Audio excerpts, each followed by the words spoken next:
one of our leading stories this afternoon, of course, that is a taxi strike matter that is currently happening in the Western Cape. We're now joined by our reporter Atule Joka, who joins us live now from Cape Town. Atule, just talk to us about what the current situation is now. We know, of course, that there are reports one person was killed and several people have been arrested. How is the situation on the ground as it matters now?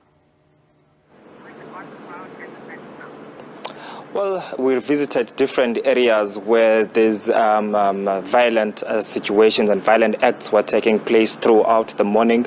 As you rightly correctly said, that one person was shot to death near Bochatskwari this morning, and several other people were also shot and wounded. 4 buses were torched, and several people's cars were stoned as well.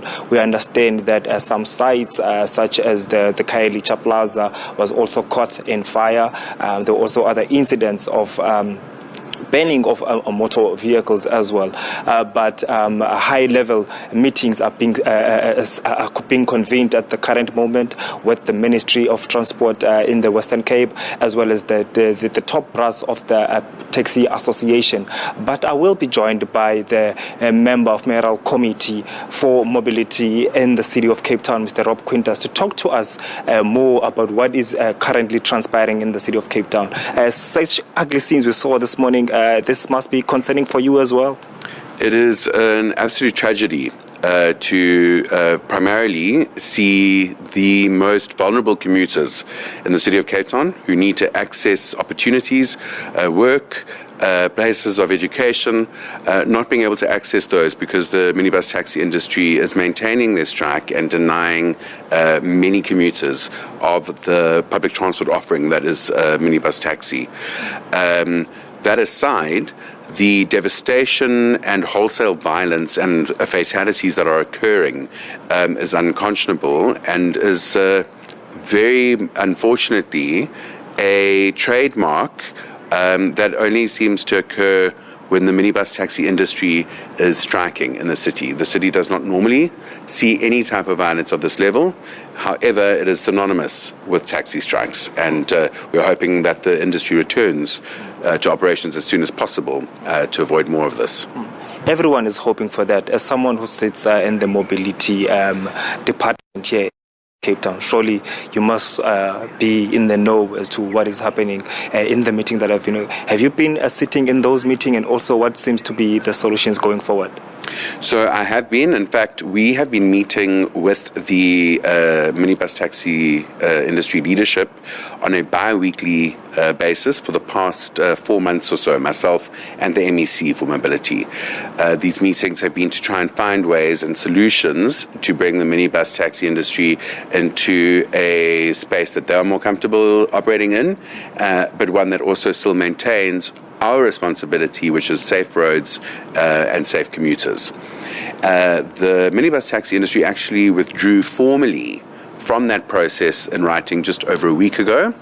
And subsequently we saw periodic episodes of violence across the city, arson, interference with other public transport operators, etc.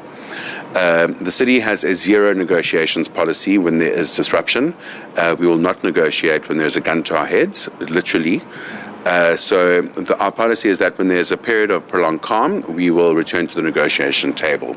That was made possible last week on Friday, when there had been a period of peace and some normalcy across the metro. Myself and the MEC met with the industry along with Minister Chikunga, the National Minister for Transport, and various proposals were tabled by the city largely that would in fact alleviate some of the concerns and frustrations experienced by the minibus taxi industry. The industry seemed to be quite pleased with what was proposed at first. They then required us to allow them time to consult with their members. They met with their members on Saturday, and then on Saturday afternoon they came back with a response that included a host of other demands, many of which were discussed in the Friday evening meeting as being impossible to acquiesce or give in to. Those demands included such things as a moratorium on all impoundments for any reason, including if the vehicle is unroadworthy or driven by a drunk driver. and others that we're not able to, in law, compromise on. Those are part of the legal framework that doesn't make it possible for us to simply go, okay, we're not going to impound for serious offences. So what they were saying was that your amended traffic bylaws seem a bit harsher to say you'll impound a car for like minor incidents such as a defective light or a cracked glass window or someone who's not wearing a safety belt. So they felt like they were being targeted. So, and they said that in that task team, they felt they were not represented, and also there were not resolutions that were favoring them, and also the problems that they had.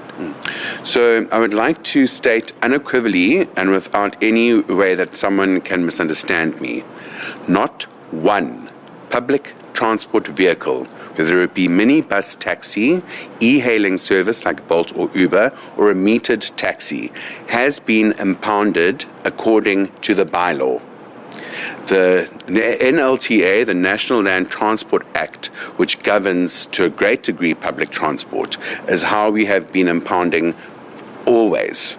Not one vehicle in the public transport industry space has been impounded according to the bylaw.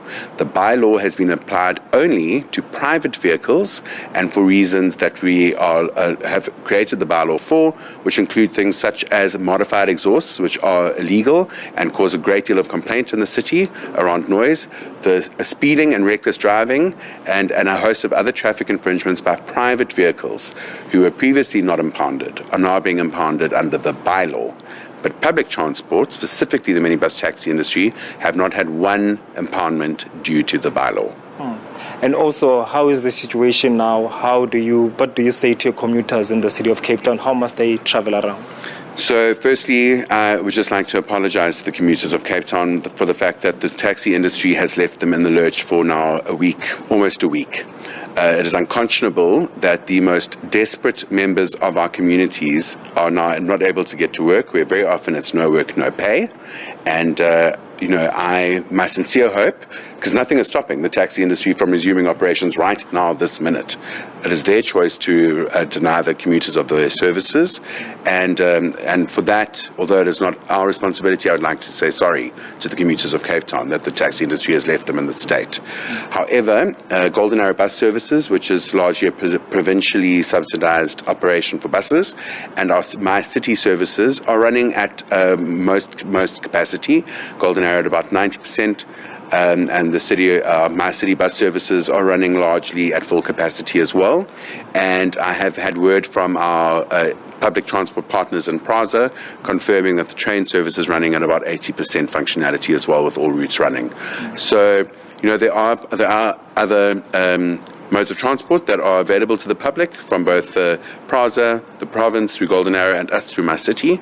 And I sincerely hope that the minibus taxi returns to operations to take their natural and vital component and part that they play in the public transport ecosystem back into play from tomorrow or as soon as possible.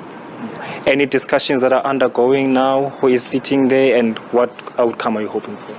So the only outcome that I'm hoping for is that the taxis return to operating and providing commuters with that basic transport service. That is my only real desire. My second primary desire is for peace and stability in the city of Cape Town, where no other public transport operators are being harassed, intimidated, or killed. And that there is no destruction of other public transport operators' vehicles, and that there is open and free moving traffic, as is the constitutional right of all South Africans to have the freedom of movement. Those are my primary desires. In terms of negotiation, as I mentioned, the city will not negotiate during times of unrest. So our last negotiation was last night. It's unlikely that we'll speak to SANTACO until there's a period of prolonged calm. I do know that the provincial MEC met with SANTACO this morning. I think the same impasses of last night are the same impasses that currently stand. I am, however, attending a meeting shortly with various MMCs from the city as well as the provincial cabinet being chaired by the Premier, and I'll have a greater insight as to what dialogue exactly is taking place and what the province's position is on moving forward. Do you know the agenda of that meeting by the Premier of that cabinet? I think quite simply put, the agenda is the ongoing taxi strike and violence that ensues as a result of it. I think that will be the only item on the agenda. Just give us a context of transport and mobility here in the city of Cape Town. How many people are transported by taxis and the impact of it? So taxis are the significant a role player when it comes to commuter transport. So unfortunately, it should be rail. That is the honest answer here. Rail should be the mass people mover, as it is the most affordable, and it should be the most reliable. However, in the absence of a functional rail system in Cape Town, due to mismanagement at PRASA's level throughout the years, the commuters have had to choose to move to the existing ones, which were already operational, such as MyCity and, of course, a Golden Arrow. But the taxi industry was very quick to step into the gap left by the collapse of the rail service. So they are, as I say, they're a vital partner and component of the public transport ecosystem. They are the majority mover, followed by the private vehicle, then followed by, of course, buses, and then lastly, non-motorized transport, walking, cycling. Thank you. Thank you. MMC for Urban Mobility, Mr. Rob Quintas, just bringing us up to speed with the impact of the taxi strike here in the Western Cape, saying they're an integral part of the ecosystem of the integrated transport network in the Western Cape, saying it has affected the health sector, it has affected the education, it has affected business as well throughout this province, saying, of course, it is not true that they are enforced bylaws. There is no for this. They were only enforcing the National Land Transport Act is in accordance with the law.